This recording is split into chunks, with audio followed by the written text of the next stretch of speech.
Hey everyone, today I'm going to introduce my new ARC LED boards. I've added what I've called the core to it, which is the heart of the boards that has the brains and the program on it.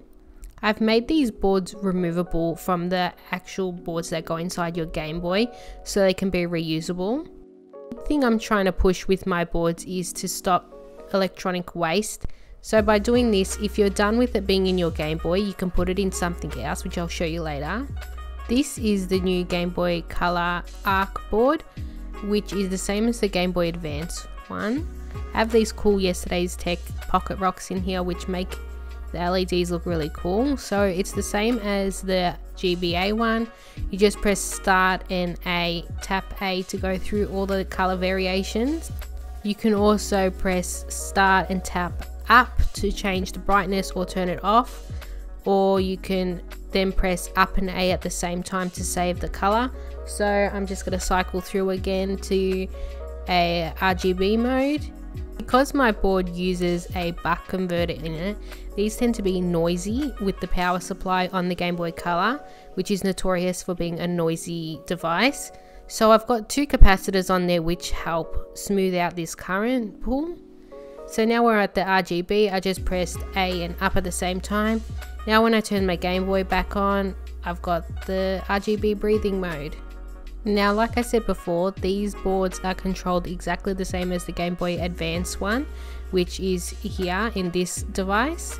So just start and A like always, cycles through the colors, up and A to save the color, start and up to change the brightness.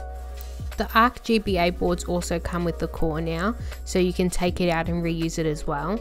The reason I did this is because I'm trying to steer away from single-use items, especially in my electronics work, because these items on the board have a lot of precious materials and metals from the earth going to especially the microcontroller on board. So being able to remove it from the Game Boy Advance and use it to put LEDs in whatever you want just makes sense to me. Now I'm just going to unscrew my Game Boy Color so you can see what the core looks like inside the Game Boy Color. Like my other boards, the install is really simple. Just place it and it just solders in place with 5 pins. You can see more information about the install in my description. Now I'm just going to show you how the core looks through a clear shell. This one is a modded Game Boy Club one that I will be giving away on Modded Game Boy Club. So you can see it's just there at the top. Here's another picture in the pearl shell. So you can see it, but it's not that intrusive. It doesn't really take much away from anything. If anything else, it kind of looks a little bit cool to have a modern microcontroller in your Game Boy Color.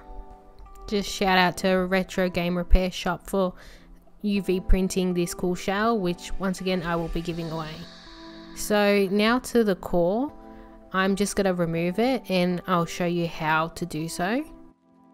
Like I recommend desoldering with anything else, just put a big blob of solder. Be careful not to knock off any of the components because there are a lot of small components on this board. So we're just going to put a blob of solder across the 4 pins here and the 3 pins on the other side. Make sure you have your iron on the side of the flex, not the other board, like I said, because there's lots of little components that you could knock off or bridge. So just be careful to make sure you're soldering on the other side and try to heat them at the same time so you can just lift off the board.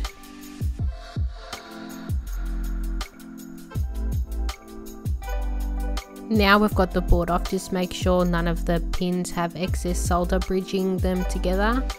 The point of the core is that it's a very small way to put RGB LEDs in anything. So you could put it in like an N64, any console, a controller.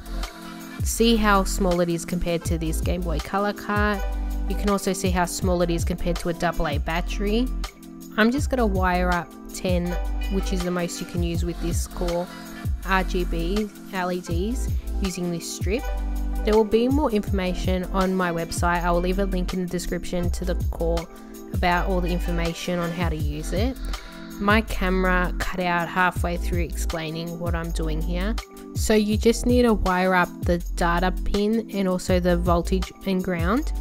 and then you can connect it to whatever you want.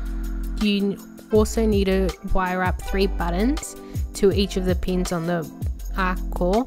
This is so you can actually control it, otherwise you'll just be stuck with red LEDs. So the buttons work the same as they do when they're on a Game Boy, which is the saving, the brightness, and also changing the color. The way the core is designed, it's got a buck converter instead of an LDO, so it's very power efficient. It will only take around 30 milliamps, so it's really good for handhelds. So you can put RGB LEDs in any handheld. Like you could also put it in a PSP or something like that. I'll be releasing documents with the sizing of the ARC core, so you can actually make your own boards, like for example the PSP again. So you can make your own board to put the ARC on and then put it inside a PSP. You then just wire up 3 control buttons, whichever of your choosing, and then you can wire up the power also. 5 volts is ideal, but you can go as low as 3. 3.3 volts is an okay voltage, but 5 volts will have it at the right operating range. I just quickly wired this up before my camera went flat again. So I just connected alligator clips to a USB port for 5 volts, and you can see with the little buttons here you can change the color, brightness, whatever, just like in the Game Boy. 1 button goes to each A, B and C, and then just to ground on the other side. I put it on RGB breathing mode and saved it, now to use in something else completely separate to Game Boys.